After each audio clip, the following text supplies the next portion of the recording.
Misfits Boxing, joined by Perry Howe down at the opening of the Riley's Gym in Sheffield. First time on the channel, Perry. How are things? Yeah, good mate, good. How about yourself? I'm alright, thanks fella, I'm alright. You know what you've just been telling me? Bit of Eric Dog will sort you out, ain't it? I'll edit that out, don't worry. Yeah, that's it.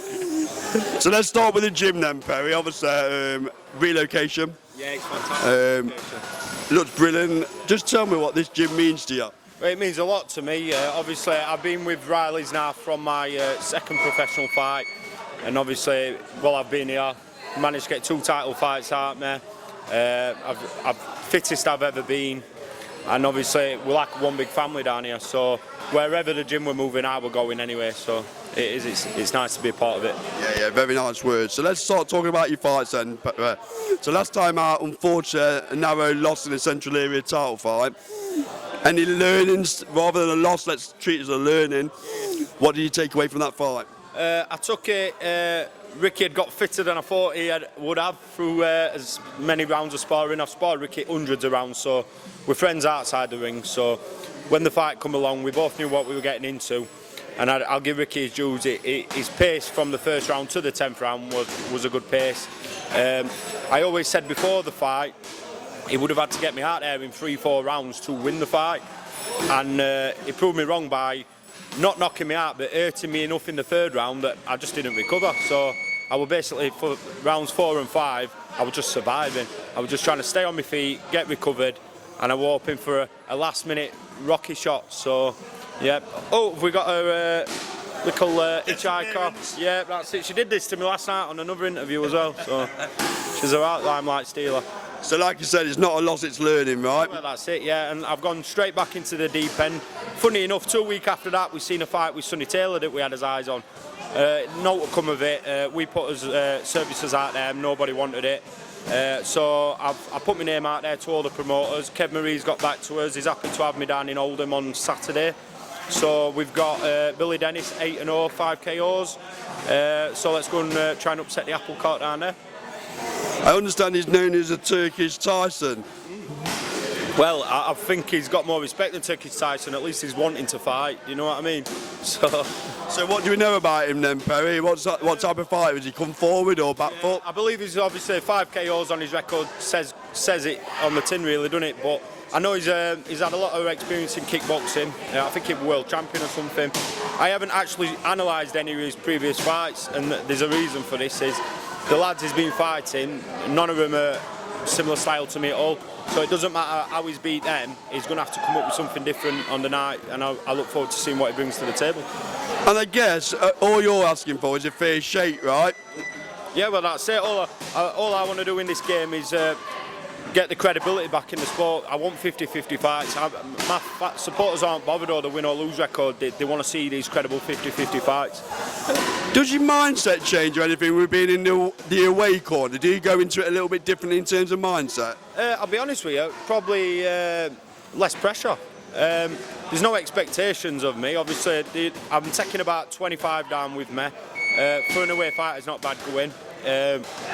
Normally I'm selling 150 to 200 tickets, and there's a lot of pressure behind the scenes making sure everything runs smoothly with that. And this one I get to turn up and just do what I enjoy, and that's fighting. So yeah, we spoke to Darryl Haversmith recently, and he said that's why he enjoyed being in the away corner, because there's no pressure on tickets. Just how difficult is it to balance the books and shift tickets at this level? Well, like I say, I do quite well locally. I know I do really well, and I do better than most. And that said, I'm trying to not be unhumble about it, but it still wasn't paying the bills. So I've had to go back to full-time work now as well. So I'm driving lorries for a living, I'm balancing the training, and the thought having to sell tickets and promote a fight around all that as well, and family life, it's a lot. I'm getting married in August, and I got to a point where obviously I'd done the 2 back-to-back title fights, and there were a lot of effort in behind the scenes. My family life suffered. Got my little munchkin here, obviously wanting me attention, and I'm too busy selling tickets. So this is my way of trying to balance the books for my life. I'm at a point now where I want to enjoy the boxing, and I do enjoy it. So I've got a good passion for it. I want to keep my hand in, but obviously I want to look after my family as well. So can we expect more away days then, Perry? Is that the way you think it's going to go? Yeah, I'm not saying no to no home fights. Obviously, if the opportunities come and the money adds up, I'm going to do it.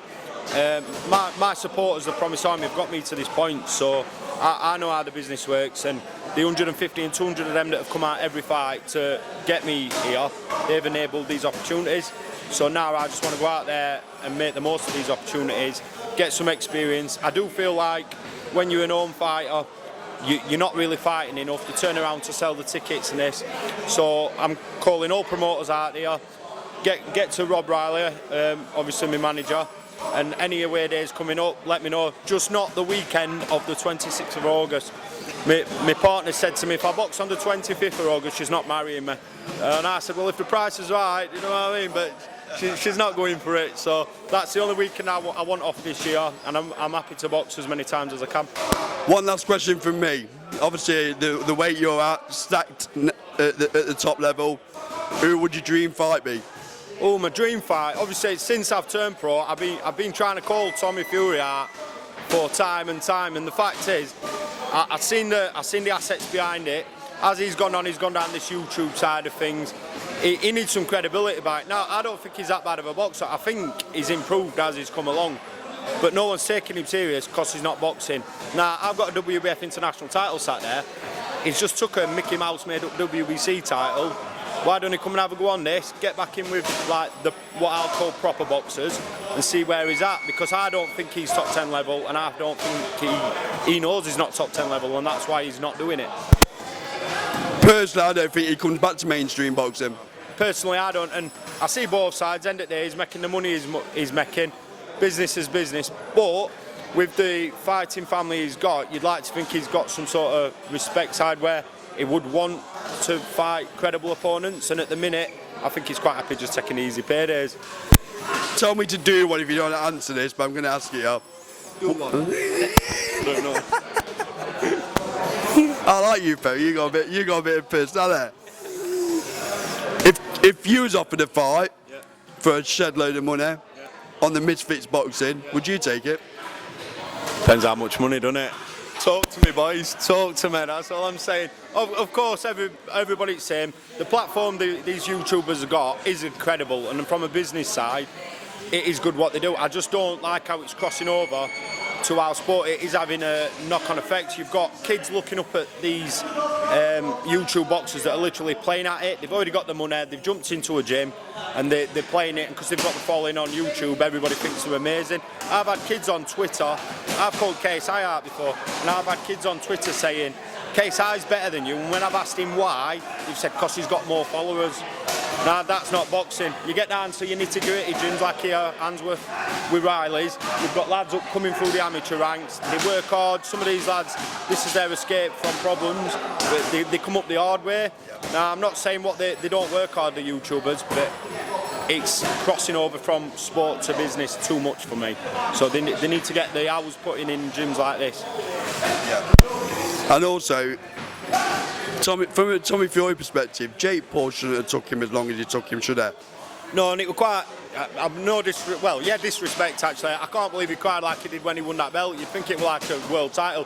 He should have walked through Jake Paul, and I think I'd walk through Jake Paul. I put my money where my mouth is. In fact, I know I'd walk through Jake Paul, and I think Tommy made a bit of a meal of it. And the fact is, they were pointing the fight where Jake Paul caught him with one. And I thought, what's going off here? He shouldn't be getting anywhere near him. He should have been making Jake Paul look daft, and he didn't. So he made it harder work than it should have been. And from a mainstream boxing perspective, last one I promise, what happens if KSI beats Tommy? Well, it doesn't really leave him anyway, does it? Like I can't see it. Like you said, these YouTubers, they have got the money in the backing where they have improved on the job. Like I'll make no lies up. I turned pro at 29. I've learned as I've gone. I've had to dedicate myself more. But I'm doing it the right way and the hard way. These lads, I do feel like they've used the other platforms to gift it, and it's not what breeds good boxers. So, but the whole time you've got your kids willing to pay the money to watch it, then there's money to be made, so I can see why they're doing it. Perry, good luck in your fight next week, fella. Thank you for talking to Let's Spell Boxing, and we'll catch up with you soon. Thank you very much. Cheers. Cheers, fella. Nice, mate.